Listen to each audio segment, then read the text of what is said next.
बेटी नहीं, कम से कम बहू तो समझो। अरे प्रीति, ये कोना साफ नहीं किया क्या? यहाँ मिट्टी मिट्टी सी हो रही है। कमला देवी ने कड़क आवाज़ में अपनी बहू से कहा।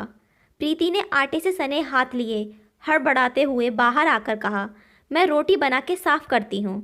कमला देवी मोबाइल चलाते हुए बोली, किशोरी बुआ की बहू विधि पूरा घर चमका के रखती हैं। उनका घर शीशे की तरह चमकता है। प्रीति बिना कुछ बोले रोटियां बनाने लगी। दोपहर को प्रीति के ससुर जी खाना खाने आए। प्रीति खाना देने लगी पर पानी देना भूल गई। सामने ही सासू माँ बैठी थीं। ससुर जी ने बोला, पानी दो। सासू माँ ने तपाक से बोला, प्रीति खाने के साथ पानी भी दिया करो। चाचा जी की बहू खाने से पहले पानी देती है। प्रीति ने बोला, जी मम्मी जी, आगे से ध्यान रखूंगी। अगले दिन रोहित नहाकर निकला और उसने बाथरूम को ऐसे ही गीला छोड़ दिया।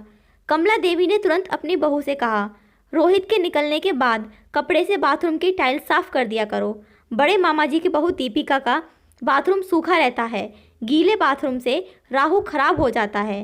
प्रीति ने बोला, मम्मी जी अभी तो रोहित जी का टिफ़िन तैयार कर रही हूँ, इसके बाद साफ कर दूँगी। रोहित के चले जाने के बाद कमला देवी और प्रीति बैठ के बातें कर रहे थे। तभी बातों बातों में कमला देवी ने बोला, अशोक मौसा जी की बहू पूरे घर का ख्याल रखती है, पूरे घर को संभाल लिया है। मौसी जी आराम से घूमती हैं, कोई टेंशन नहीं है। प्रीति बोली, आरती भाभी की शादी को 15 साल हो गए हैं। आप भी पापा जी के साथ पास वाले पार्क में चली जाया कीजिए। आपका घूमना भी होगा और पापा से 2-4 बातें भी हो जाया करेंगी। तभी कमला देवी ने तपाक से बोला, ना बाबा ना, मेरे बस की नहीं है। मेरे घुटनों में दर्द रहता है और बच्चे वहाँ क्रिकेट खेलने आते हैं। अगर घुटने में गेंद लग गई और बिस्तर पकड़ लिया तो फिर मेरी सेवा कौन करेगा? मेरी किस्मत बहन जैसी थोड़ी ना है। 2 दिन बाद प्रीति को अपने सूट सिलवाने के लिए टेलर के पास जाना था। उसने अपनी सासू माँ से टेलर वाले के पास जाने की बात कही। कमला देवी ने तपाक से बोला, अरे सामने वाले की बहू तो खुद अपने हाथ से ब्लाउज और सूट सिलती है। अपने हाथ से कितनी भी डिजाइन बना लो और कभी भी बनाकर पहन लो।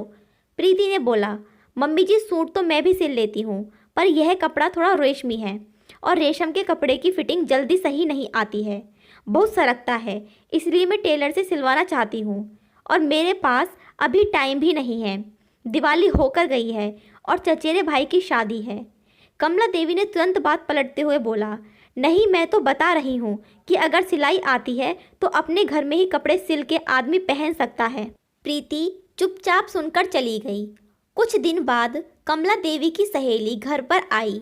दोनों सहेलियां आपस में खूब हंस हंस के बात कर रही थीं और अपने बचपन की बातें, जवानी की यादें और बुढ़ापे के किस्से सुना रही थीं। तभी प्रीति दोनों के लिए नाश्ता लाई और प्रीति वहीं पर बैठ गई। कमला देवी की सहेली ने प्रीति से पूछा, शादी को 1 साल हो गया है, घर कैसा लग रहा है? अब तो कम्मों की जिम्मेदारी कम हो गई होगी। कमला देवी ने बोला, इससे जितना हो सकता है उतना करती है। मेरी तरफ से भी कोई जिम्मेदारी नहीं है। मैं तो कहती हूँ जितना हो सके उतना करो, वरना छोड़ दो, मैं करने के लिए बैठी हूँ। प्रीति यह सुनकर अपनी सासू माँ का मुंह ताकती रह गई। कमला देवी की सहेली के जाने के बाद सासू माँ बोली, इनकी दोनों बहुएं बहुत ही लायक हैं, बहुत ही समझदार हैं। पूरे घर की जिम्मेदारी अपने सर पर ले ली है और इसे पूरी जिम्मेदारी से मुक्त कर दिया है। हाथ में बैठे बैठे खाना देती हैं, पानी देती हैं और देखने में भी बहुत सुंदर हैं। सर्वगुण संपन्न घर की हैं, पर घमंड जरा सा भी नहीं है। खाना भी खुद बनाती हैं, कपड़े भी खुद धोती हैं और सास ससुर को हाथों हाथ सामान देती हैं। प्रीति की अब सहन शक्ति खत्म हो गई थी। वह बोली, मम्मी जी सबकी बहू सर्वगुण संपन्न है।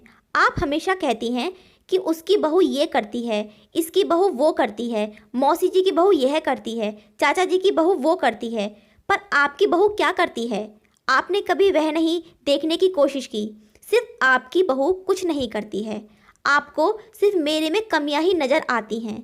मैं आपकी अपनी माँ की तरह सेवा करती हूँ, पर आपने कभी मुझे बेटी के रूप में नहीं देखा। मम्मी जी आप मुझे बेटी ना सही, कम से कम मुझे बहू के रूप में तो देखिए। मैं क्या करती हूँ, कितना करती हूँ, यह भी तो देखिए। मम्मी जी दूर के ढोल सुहावने होते हैं, सब में कमियां होती हैं। मैंने आपकी और चाची जी की फ़ोन पर बात सुनी थी, वह अपनी बहू की कितनी बुराई कर रही थी। इस घर में आए हुए मुझे 1 साल ही तो हुआ है, धीरे धीरे सीख रही हूँ। कमला देवी अवाक होकर सब सुन रही थी। दोस्तों, मैं यहाँ सास को नीचा और बहू को ऊंचा नहीं दिखा रही हूँ। हमारे समाज में बहुओं की तुलना हमेशा रिश्तेदार की बहुओं से की जाती है, जो कि सही नहीं है। हर घर के अलग अलग नियम होते हैं। अपने घर की बहू को घर के रीति रिवाज बताइए, पर उसकी तुलना किसी के घर की बहू से ना करें। दोस्तों, ये कहानी आप सबको कैसी लगी, अपनी राय कमेंट बॉक्स में ज़रूर दें। वीडियो को लाइक करें, शेयर करें और चैनल को सब्सक्राइब करें।